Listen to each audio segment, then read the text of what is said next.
Hello, this is Mocar Kim Han-yong. I'm currently at a bull ring in Spain. It used to be a bull ring. Now, in the Catalonia region of Spain on the Barcelona side, bullfighting has become a thing. As a result, the bullfighting arena has been transformed into a new form. Right now there are several Kia cars, including the new EV2, EV4 and PV5 on display here, almost as if they're radiating energy in this space. Let's go inside and take a closer look at how these cars are being showcased. Wait, come on, let's head in. Let's go inside and take a look at how the cars are being displayed. Let's go in together. Wow, Kia EV Day. Wow, it's really cool. This is the event venue. Kia EV Day is always an event that surprises. At the 2023 Kia EV Day, they displayed Kia EV 3, 4, 5, 6, and even EV9. It was a really impressive and surprising scene back then. This time, and I'm so excited to see what amazing things the 2025 Kia EV Day will showcase. Wow, what kind of cars are Kia EV cars are going to be revealed? It looks like 3 different models are coming out. And just for the PV4, there are both a sedan and a hatchback, right? The PV5 has a lot of variations that could be hidden behind it. So, if they showcase all of those, I think there will be quite a few models to see. I'm really curious about what will be revealed.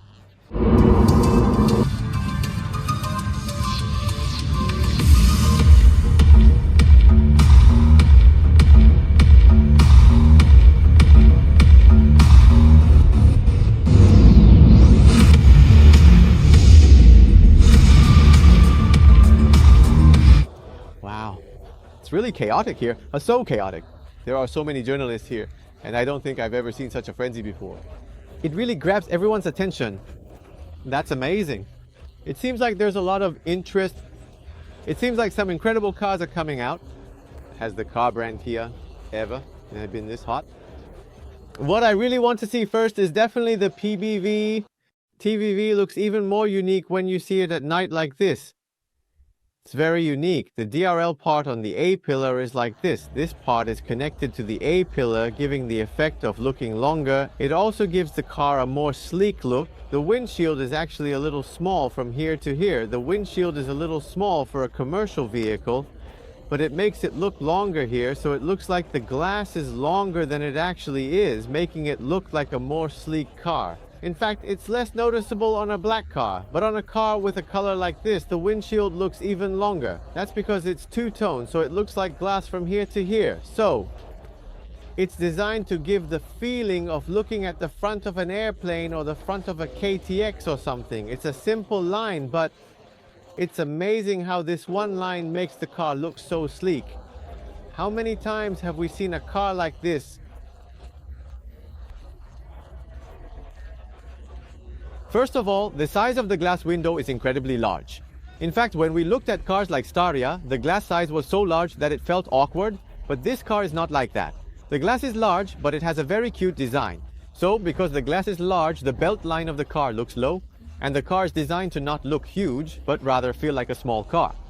Oh, during the day it looks bright and pretty like this. The colors are also colorful. Especially in the case of this Passion model, it has a variety of colors and a form that can be used as a feminine car without any problems. So the front looks like this. Now that the lights are on, it's pretty. There's a camera slightly in the front. There's nothing here that's trying to hide it or anything. There's a black stripe and there's a camera here. Actually, this is perfectly positioned because the bumper has to be properly captured and a wider area has to be seen. Considering that it's a commercial vehicle, the positioning seems appropriate. It absolutely can't get scratches, so I think it was made like this.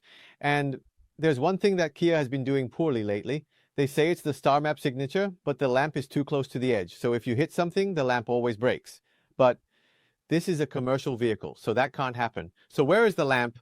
The headlamp is placed here and the bumper is right here, precisely positioned. The bumper is specifically designed to protect against scratches, and the cladding really serves its purpose effectively. Since the cladding is relatively small, if it gets scratched, you only need to replace that particular part. The sensors are also strategically positioned for easy replacement. You can clearly see that the cladding is designed to minimize the chances of scratches reaching this area. If the front part gets damaged, you can just replace that specific section. The lower part usually gets scratched, so you can just replace that particular section. The DRL here is usually placed lower, but instead they cut it off here, which means the DRL is less likely to get scratched. Overall, it's a very well-crafted design that maintains a beautiful aesthetic while not feeling too commercial. Surprisingly, it doesn't give off much of a commercial vibe at all. You can also see that they've paid attention to aerodynamics, ensuring efficiency. Not only the character lines, but also these features can be utilized as aerodynamic parts. And here you can see the camera designed for the 360-degree surround view. If you look up, you'll see that there's a bulging design pattern, such as the one designed for placing luggage up there, for example. They've created space here to add cargo or something similar on top.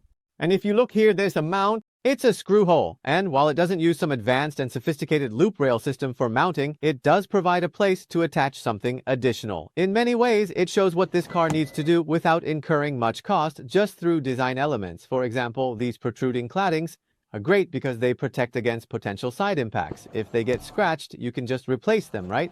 They designed it this way.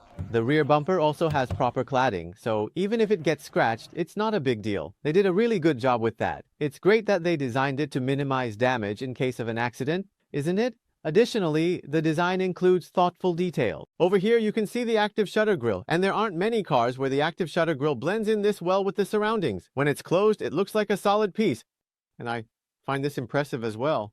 When you look at a car like the Carnival, what do you see here? You see there's a rail like this. The rail runs across the middle, but instead it's designed to be flush with the window, making it look like a single piece. You can see that the rail is cleverly hidden so it doesn't stand out. This is how it should be designed. It's designed very beautifully, and the lamps in the back also use vertical lamps, so there are no lamps in the middle, which could be seen as overly practical. But by effectively and strategically using these lines, Kia has been demonstrating and showcasing the Star Map signature line recently, which gives it a visually appealing design. It looks nice indeed, right? And if you look here indeed, the rear window is quite generously spacious, and it gives a much shinier and smoother sensation of smoothness compared to if it were actually made of plastic or part of the body. That's certainly a plus. If you look at it the wrong way, it might feel too much like a cargo vehicle. But they've added a slight edge here, which makes it look particularly sophisticated. Just a few elements like this emblem and a couple more details make it look simple, yet especially appealing. Also recently, Kia has been doing well by incorporating these diagonal lines, which can be notably seen on models like the EV4 or EV2, giving all them a stylish appearance. Now let's take a quick look at the trunk at the back. Oh, wait a minute, this opens too wide. As you can see, in fact, actually, indeed, certainly, particularly, especially, notably, specifically, the design is quite impressive. It opens too wide. If there's a wall behind it or any other obstacle or something, it might not open as it should. Anyway, it's a good thing that it creates a really big awning like this. Even if it rains, it should be okay under here, you know, right? Isn't okay. Wow, this deck is really massive. It's absolutely fantastic, right? Back when I had the PV5, I set up an awning here, and you could see the sky, which was so incredibly nice. People were definitely saying it was actually great. And if you look at the back, there's a clothes hanger too. Are they also adding lamps? Kia has introduced something called Kia Add Gear, creating a new standard for Kia. They keep selling add-ons that you can attach various gears to. So there are things like this here. There's also a rail. This rail is designed to hold things like a first aid kit with magnets, so it sticks right on. The lamps can also be attached like this. They provide a rail structure that allows you to see, and attach things easily. This rail structure has a magnetic mount that you can twist and remove. It's designed to allow various attachments. You can see that you can keep adding different gears on both sides. And down here, there are storage spaces like this. Here you can see some storage spaces. How many storage spaces are there here? As you can clearly see, there are quite a few. As mentioned earlier, the design is truly remarkable. There are still storage spaces, right? No, actually, this is because there is so much space inside. This isn't exactly its intended use, but the space is impressive. You could fit a bicycle or similar item here easily, which could change our lifestyle. Currently, only the first and second rows are shown as 2 and 3 seats. Future seating options include a 7-seater, but it's delayed. For now, only a 5-seater is available, which seems wasteful. The Palisade fits 9, yet this large vehicle only seats 5. It feels like a missed opportunity. A new version is expected soon, which is exciting. The cargo area has no obstructive pillars, offering a large opening. The third row has minimal wheelhouse intrusion, allowing ample cargo space. This space is rare in other cars, making life feel different with this vehicle. Now let's check the important second row. It's okay. I can't help but think that, but anyway, they say a new version for 7 passengers will be coming out soon, so I'm looking forward to that. Basically, when you open the cargo area, there's an advantage in that there are no pillars sticking out to get in the way as you pass through. And since it extends all the way to the edges, the opening is incredibly large, which is a huge plus. Also, when you look at the third row, in most cars the wheelhouse intrudes into the space, but here, there's hardly any intrusion. There's barely an inch of space taken up, so it doesn't cause any issues when you have the third row in place, and you can load a lot of cargo too. Honestly, this amount of space is hard to find in any other car. It really feels like life is changing with this vehicle. Now let's check out the second row, which is really important in this car. Oh, the seats. Since this is a Passat, they must have spent some money on the seats. They look a bit luxurious, but if you look closely, there are things like this. The closing button is here. It's similar to the Carnival and other cars, but it's not just here. There's a handle here too. Does the automatic have to be like this? I did, but you can do it like this for automatic cars too. And the handles have gotten longer. I've mentioned this several times, but isn't it difficult for children to get in and out of the car? Here, the handle has been made really long so that even short children can climb up by holding onto it. So you can climb up from here. And here, if you look, there's also this. There's a simple storage space like this. In this storage space, you can put small bags like this. And another thing that's really surprising is that the seats have become really soft. Kias always have hard seats. They're all sports cars. Why do they make them look like sports cars? I thought it would be a bit firm, but with this level of softness, it's actually quite nice and comfortable. The backrest and overall design are exceptionally well crafted and thoughtfully designed. Of course, the materials used are inexpensive. This isn't genuine leather, it's high-quality vinyl. However, it's crafted so well and meticulously that you don't even feel like it's vinyl, and the quilting gives it a plush, luxurious feel. That's definitely a plus and a noteworthy feature. The ceiling material is quite luxurious and premium too, and the interior color is warm, emphasizing warmth and coziness nicely. They've done a great job with the colors, and functionally, they've created devices to attach various things like cup holders and small tables. You can attach them here, but they don't seem to fit perfectly for their size, which is a bit of a downside. Still, it shows that they can serve as simple tables and cup holders, which is quite convenient. But the important part is this. There's a mount here, and if you twist and attach it like this, you can add Kia's gear, which is a fantastic feature. You can keep adding on and customizing. And here there are heated seats and a 100-watt charging port, which are well placed and thoughtfully designed. Also, there's a 120V outlet right here in the middle of the car, which is a great addition. This means it's convenient for both the back seat and front seat passengers, enhancing the overall user experience. Honestly, I don't know why they didn't put these in the middle before, as it seems like a logical choice. They usually say it's dangerous and should be on the edges, but having it in the middle might actually be safer because you can monitor it more easily. If it were in a corner, kids could mess around and make mistakes, so having it here seems safer and more practical. I think it's a smart choice and a well thought out decision. However, I'm a bit disappointed with the windows because they should definitely have power windows that go down smoothly and effortlessly. Unfortunately, that's not the case. This isn't a luxury MPV, it's a commercial MPV, so that's to be expected. I apologize for the manual, but I can understand. The doors of this car feature a square design, and I really like this square pattern. This has a pattern that seems to symbolize Kia's PBV recently. So, they keep adding these square elements. You could say that block-like features are a characteristic of this car. And if you look down here, this is really impressive. This just looks like a pattern. There's a speaker hidden in this. The speaker grille is designed very nicely. The idea is really good. The pattern is very pretty. The overall industrial design feels like this. Industrial products are gradually visible, and these things do not look cheap. They make this car look very luxurious. It looks like they did it on purpose. Look at these things. If you look at the handle, this also looks like an industrial design. This looks really cool. As for the backrest, isn't it comfortable like this? Think it's comfy enough? If you think that's enough, it's not. You should really go further than this. Wow, can I really lie down like this? Oh, that's amazing. You can really lie down. And I do find it a bit disappointing that it has a 60/40 folding feature. And what's a downside when sitting in the back seat of cars like this? Are your feet a little numb? There's something like that, right? But there's a hole here where the heater comes out, so I think your feet will be warm. You can take off your shoes and stand here like this. And what's impressive is that the floor is very low. In electric cars, the floor is often high, so when you sit down, it's often like this. But instead, if you sit properly, it feels like you're sitting on a desk chair or a dining chair in the kitchen. It doesn't feel like you're sitting in a car seat. It shows very comfortable seats. It's not that the seats themselves are hard or soft, it's just that the sitting posture is really good. It shows a seat that really supports your lower back. All right, let's move to the front row and take a closer look. Before we move on to the first column, let's take a quick look at just one. There are things like this. As you can see, I apologize for not being able to show everything since we're short on time, but there are some storage spaces here. This isn't a production car. It's a pre-production model, so I can't show you everything precisely, but there are storage spaces where you can put things like tools or luggage.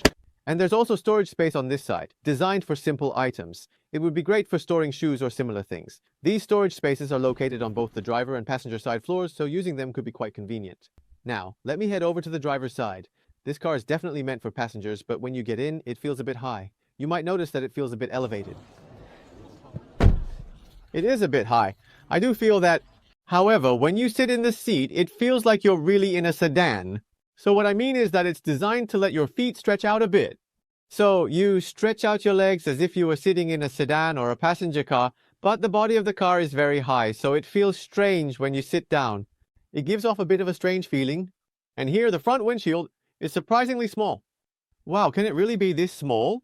The front windshield feels a bit narrow, but I'm sure some people might find it more stable because of that, and the door handles are uniquely designed. Do you know where the door handles are for opening and closing the doors? This is it. You open the door like this, and it's really rare to see a car that opens this way. Is it the Atto 3?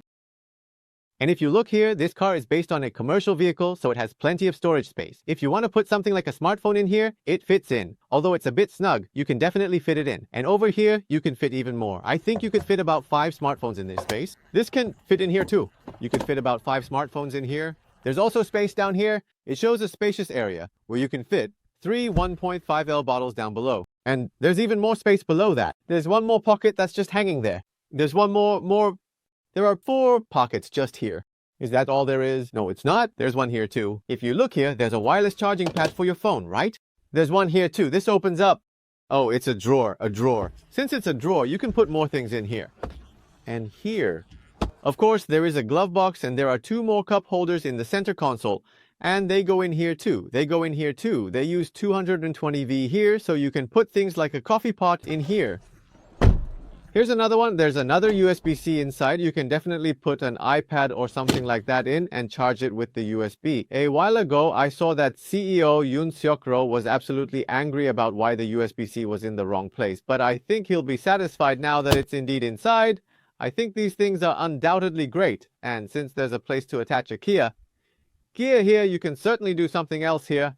For example, you can use a separate navigation system with a smartphone or something like that. This is the limit of storage space, to the point where you'd think someone crazy about storage space made it. I've never seen anyone with this much storage space. It's great, and the armrests are also made properly. If you look at the armrests of some cars these days, they go like this. Rattle, rattle, rattle, rattle.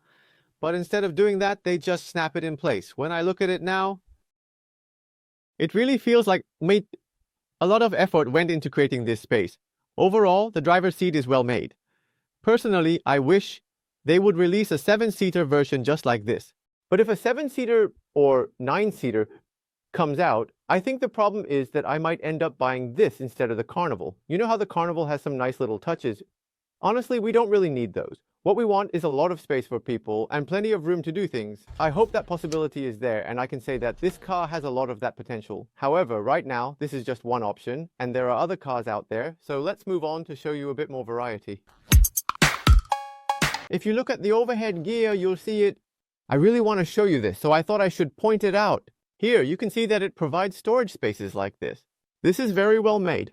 You can attach things like cup holders like this, or like this, or things like that, etc. And if you look here, you can attach something like a glasses case here. There are so many ideas, and you can also make things like this, like distances. If you put 3 of these on either side, you can attach 3. And there's also something like an umbrella case. You can put an umbrella case in here.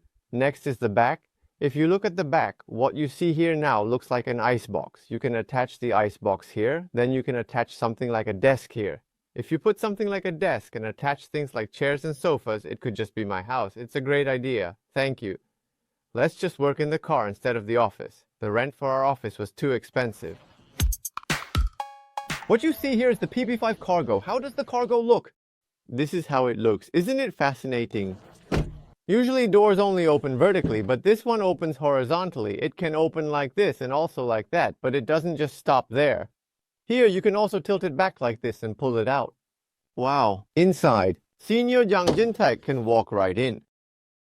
When you open it like this, someone like Senior Jang Jin-taek can just walk right in. Oh, this is a really fascinating car. As soon as the door opens, people just rush in. Anyway, like this, you can push this latch aside and open it 180 degrees.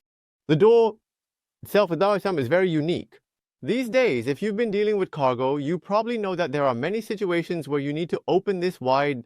If it's like this, when you put your luggage in, it gets caught on the side. So what should we do if it gets caught? Think about loading the cargo here. You have to go like this, and then like this. It's not easy, right? So there are many cases where you need to open it wider. But, to be honest, if I drive a truck like this now, the truck should be able to recline more. And in the case of the PV5, it reclines this far. And in the case of the PV7, it reclines even more and opens all the way. Anyway, it shows that this 180-degree opening is essential for a cargo truck. And right now, the PV5 comes in two versions. Standard high roof, over 184 centimeters better, cargo. They say it's over 184 centimeters. The basic car now goes in like this. It's a little better. Anyway, cargo is a bit rough. The inside of cargo vehicles can be a little harsh. However, it does have this. It comes with a rail system, which is commonly used in the US and Europe. If you look at cargo trucks, they all have these. You can use universal products that can be attached to this mount. For example, you can mount nets, various mounts, or even surfboards. There are rails set up here too, and up here, and here, and here.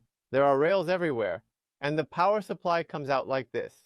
Plus, it's treated with non-woven fabric, which is a cheaper option.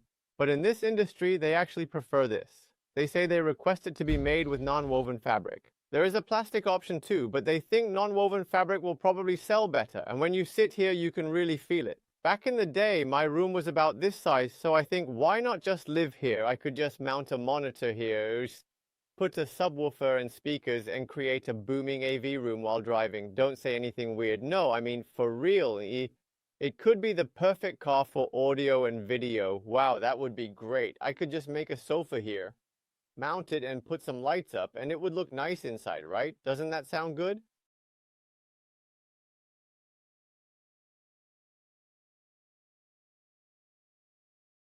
In fact, I think the concept of PBV is such that we can no longer just talk about it as a car. PBV represents possibilities. Like, it's all about what kind of vehicle can be created. The options are completely open. If I want something, I can create anything to match that. That's what PBV is all about, and it really gets my heart racing and sparks my imagination. So that's what I've seen so far. Next, we're going to look at the PV5 Wave. Wave stands for Filter Access Vehicle, so we call it Wave. The name is really pretty.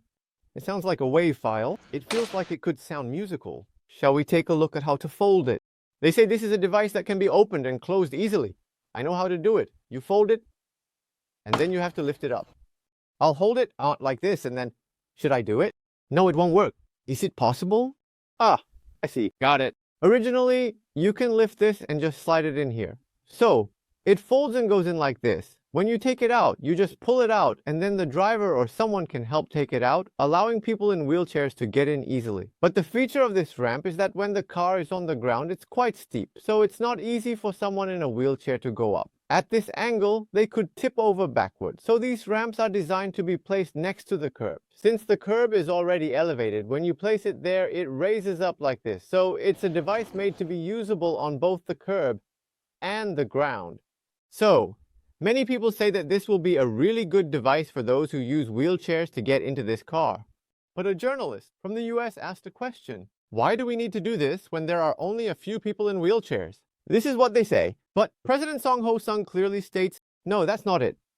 The truth is, the cars that can accommodate wheelchairs are very expensive. So only a small number of people can use them, which is why there's no market. In reality, there are a lot of people who use wheelchairs. And as they age, many will need them. Even for those who aren't in wheelchairs, they can use ramps to move things around and try various things. That's why we're creating cars that are accessible for wheelchairs. So, there hasn't been a market until now, but we are making one. Mobility has the potential to open up new possibilities in the future, and we shouldn't judge market value based solely on the current market. Anyway, there are several unique aspects to cars that allow wheelchairs to enter. Not only can a wheelchair fit in, but the second row seats are missing. and pushed back. So there is enough space in this car to fit the seats now. If we really wanted to, we could easily make this a 9-seater right away. However, so far, we've only received formal approval for the 2, 0, and 3 configurations. But there is definitely enough space to add one more seat. And there's something very unique about the third row seats. You can lift the bottom of the seat up. Oh, that's great, that's great. It should be like that. When that happens, you can obviously see the space for the wheelchair to fit in. And down there, there's a bit more storage space. So there will be a lot of devices needed to secure the wheelchair and so on, and we also provide space to accommodate those. Until now, this has been a car used by only a few people, but in the future, this market will expand significantly. It's really important and necessary for Kia to offer wheelchair access at such an affordable price. I think if it's a taxi, it would be essential to have these kinds of features. We've looked at WAV so far, and if we move over there, there's more to see, so let's take a look at the crew car. Have you seen a car like this? First of all, it feels pretty. Isn't it beautiful? It looks like a microbus in Korea, kind of like the ID. Buzz, isn't it pretty? Wow, should I buy it if the design is like this? I definitely get that thought. Putting everything else aside, it's a car that you just naturally want to buy for its design. And if you look here, it's made like this so that you can open the latch like this. Here you can see the latch that normally you mistake for this and open it like this. This looks very similar to a cargo car, but there's something different about it. What I mean is, if you put this much luggage in here, it's a little disappointing. In that case, you can put more luggage in. So if you push it forward like this, yuck.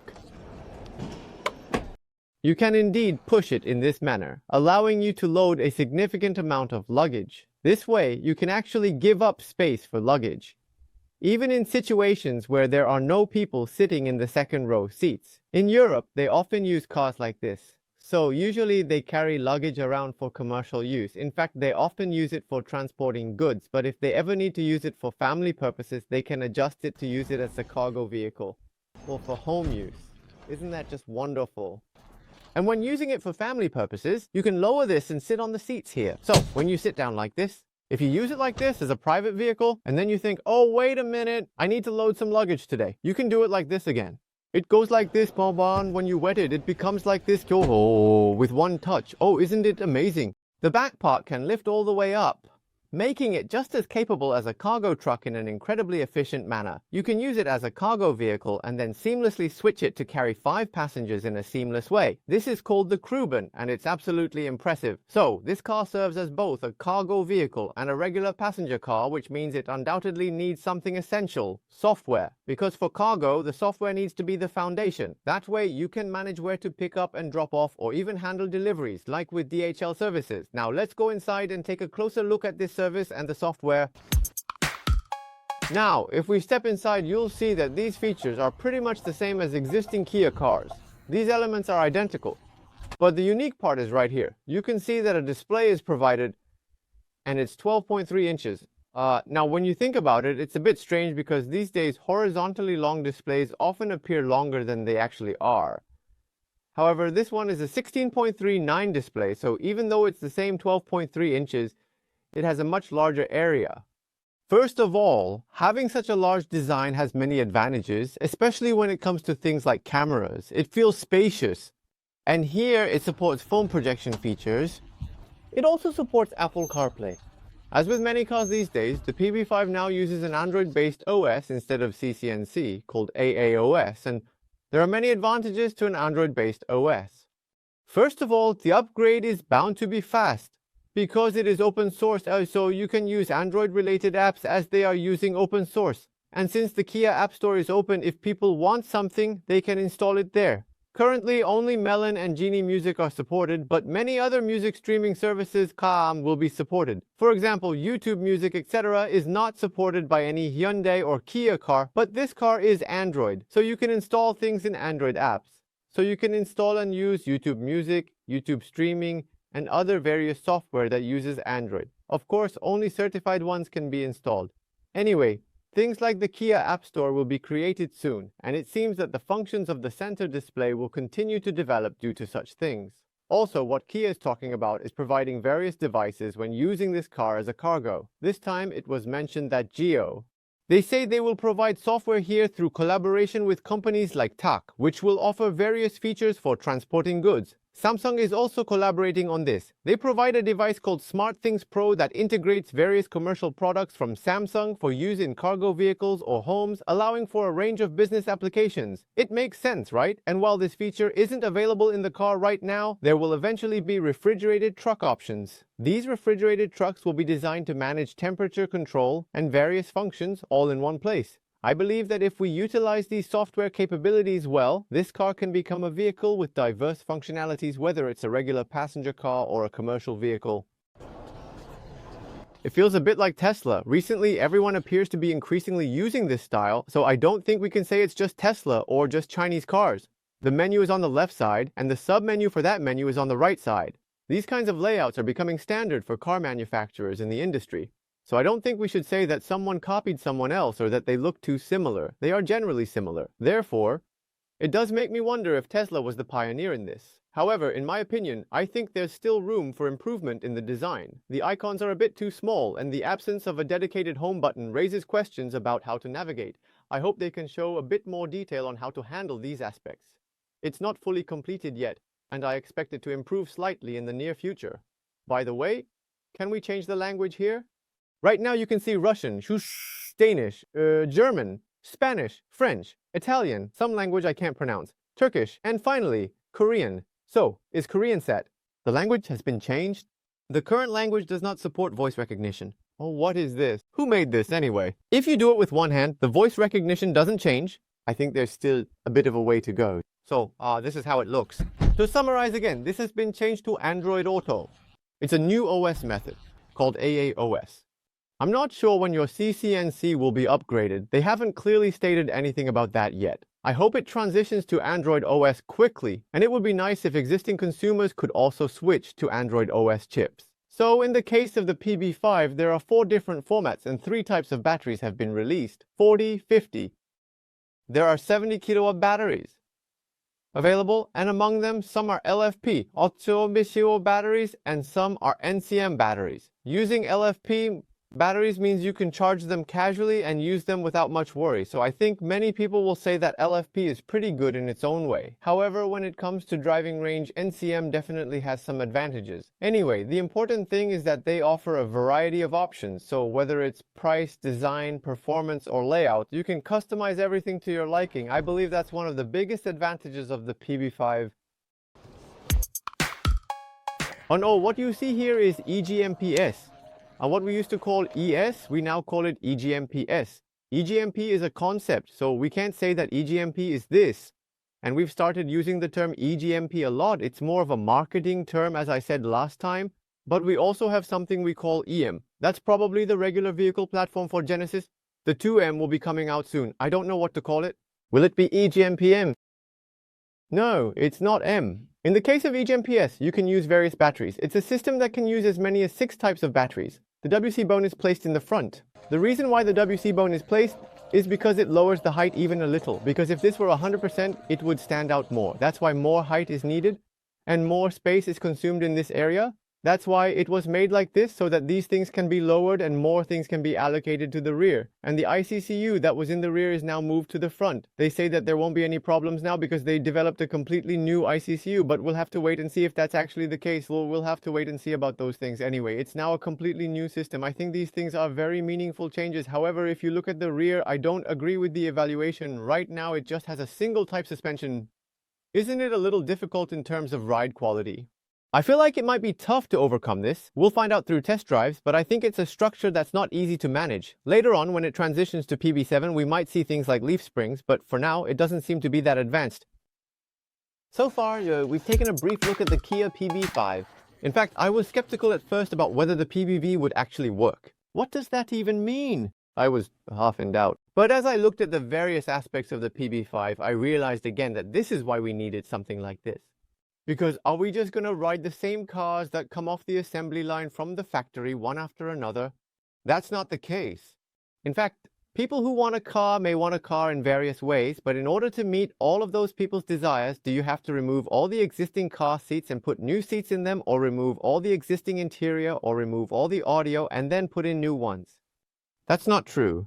I truly believe that the essence of the PBV is indeed about listening to what people want right from the planning stage and producing in small quantities tailored to those needs at the factory. Once the final car is out, if there are any additional requests, we can take that feedback and figure out what consumers really want in a car and express our willingness to respond quickly.